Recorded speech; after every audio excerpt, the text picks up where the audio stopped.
दोस्तों SSC GD exam 27 जनवरी का first और सेकंड शिफ्ट समाप्त हो चुका है। साथियों 27 जनवरी के फर्स्ट और सेकंड शिफ्ट में जीके जीएस के जितने भी प्रश्न पूछे गए हैं इस वीडियो में मैं डिस्कस करने वाला हूं। तो साथियों आप हमारे साथ वीडियो में एंड तक जरूर बने रहिएगा। तो साथियों पहला प्रश्न आपसे पूछा गया था, अरब सागर में कौन सी नदी गिरती है? तो साथियों अरब सागर में सिंधु नदी गिरती है। साथियों सिंधु नदी के अलावा दो नदियां और हैं जो कि अरब सागर में गिरती है। पहला है नर्मदा नदी और दूसरा है ताप्ती नदी। ओके फ्रेंड्स, इसको भी आप याद रखिएगा, ये भी आपके एग्जाम में पूछा जा सकता है। साथियों प्रश्न अगला पूछा गया था, उपाधियों का अंत किस अनुच्छेद के तहत किया गया? तो साथियों उपाधियों का अंत जो है वह अनुच्छेद 18 के तहत किया गया है। किस अनुच्छेद के तहत?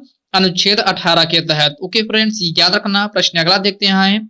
अगला प्रश्न पूछा गया था, लुई नगाई नी बीज त्योहार कहाँ मनाया जाता है? तो साथियों यह मणिपुर में मनाया जाता है। कहाँ?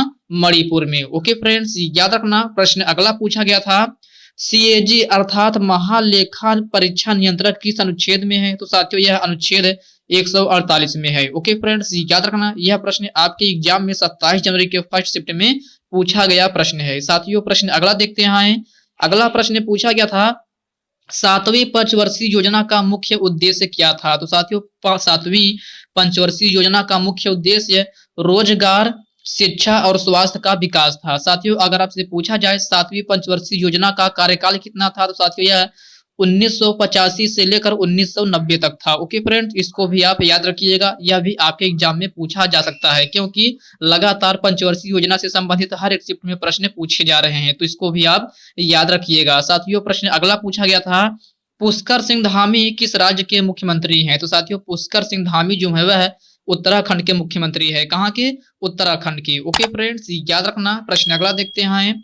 अगला प्रश्न पूछा गया था, प्रधानमंत्री मोदी जी ने दक्षिण भारत में पहली वंदे भारत एक्सप्रेस कहां से कहां तक शुरू की? तो साथियों यह सेंट्रल मुंबई से लेकर गांधीनगर तक शुरू हुई है। कहां से? मुंबई सेंट्रल से गांधीनगर तक। ओके फ्रेंड्स, याद रखिएगा। प्रश्न अगला देखते हैं।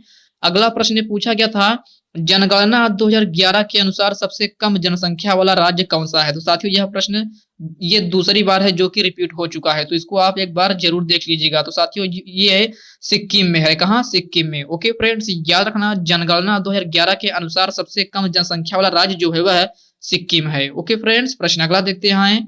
अगला प्रश्न पूछा गया था, 1 से 5वीं पंचवर्षीय योजना किस पर जोर दिया गया? तो साथियों जो लोग एग्जाम देकर आए हैं वो लोग बताइएगा यह प्रश्न पूछा गया था कि नहीं। अगर यह प्रश्न पूछा गया था तो आप इसका आंसर कमेंट बॉक्स में कमेंट करके जरूर बता दीजिएगा। साथियों प्रश्न अगला है, मानव शरीर का सामान्य तापमान कितना होता है? तो साथियों यह आपसे पूछा गया था, मानव शरीर का सामान्य तापमान। तो साथियों यह 37 डिग्री सेंटीग्रेड होता है। कितना? 37 डिग्री सेंटीग्रेड। ओके फ्रेंड्स, याद रखिएगा। प्रश्न अगला देखते हैं।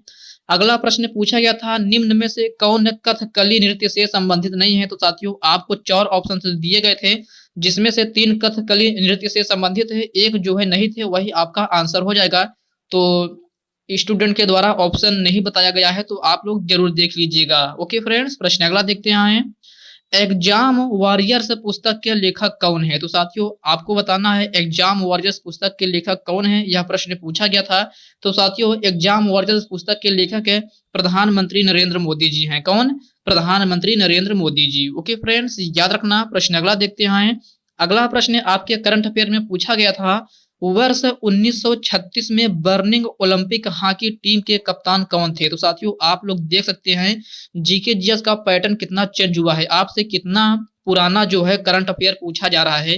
तो साथियों इसका सही आंसर जो है वह मेजर ध्यानचंद हो जाएगा, जिसे हॉकी का जादूगर भी कहा जाता है। ओके फ्रेंड्स, याद रखना। प्रश्न अगला देखते हैं। अगला प्रश्न पूछा गया था, साथ में पढ़ने वाला का अर्थ क्या होता है? तो साथियों यह सहपाठी होता है। क्या? सहपाठी। ओके फ्रेंड्स, याद रखना, साथ में पढ़ने वाला का अर्थ जो है वह सहपाठी होता है। साथियों प्रश्न अगला पूछा गया था, भास्कर किसका पर्यायवाची शब्द है? तो साथियों भास्कर जो है वह सूर्य का पर्यायवाची शब्द है। किसका? सूर्य का। ओके साथियों, प्रश्न अगला पूछा गया था, अनुराग का विलोम शब्द क्या होता है? तो साथियों आपसे पूछा गया था अनुराग का विलोम शब्द। तो साथियों अनुराग का विलोम शब्द विराग होता है। क्या? विराग। ओके फ्रेंड्स, प्रश्न अगला पूछा गया था, स्नेह का विलोम शब्द क्या होता है? तो साथियों विलोम शब्द से संबंधित आपके एग्जाम में 2 प्रश्न पूछे गए थे। पहला था अनुराग और दूसरा पूछा गया है स्नेह का, तो स्नेह का जो है घिरड़ा होता है, क्या? घिरड़ा। ओके फ्रेंड्स, याद रखिएगा। प्रश्न अगला है, अक्ल की रोटी खाना का अर्थ, जिसको आपको मुहावरे में पूछा गया था। तो साथियों, अक्ल की रोटी खाने का अर्थ जो है वह बुद्धिजीवी होना होता है, क्या? बुद्धिजीवी होना। ओके फ्रेंड्स, याद रखिएगा। प्रश्न अगला है, फ्रेंड्स अगला प्रश्न जो है जीके जीएस में पूछा गया था, कोशिका से संबंधित एक प्रश्न पूछा गया था। तो साथियों, स्टूडेंट को पूरा प्रश्न याद न होने की वजह से वो नहीं बता पाए हैं, बट इतना बताएं कि कोशिका से संबंधित एक प्रश्न पूछा गया था। तो आप लोग थोड़ा बायोलॉजी भी देख लीजिएगा एक बार।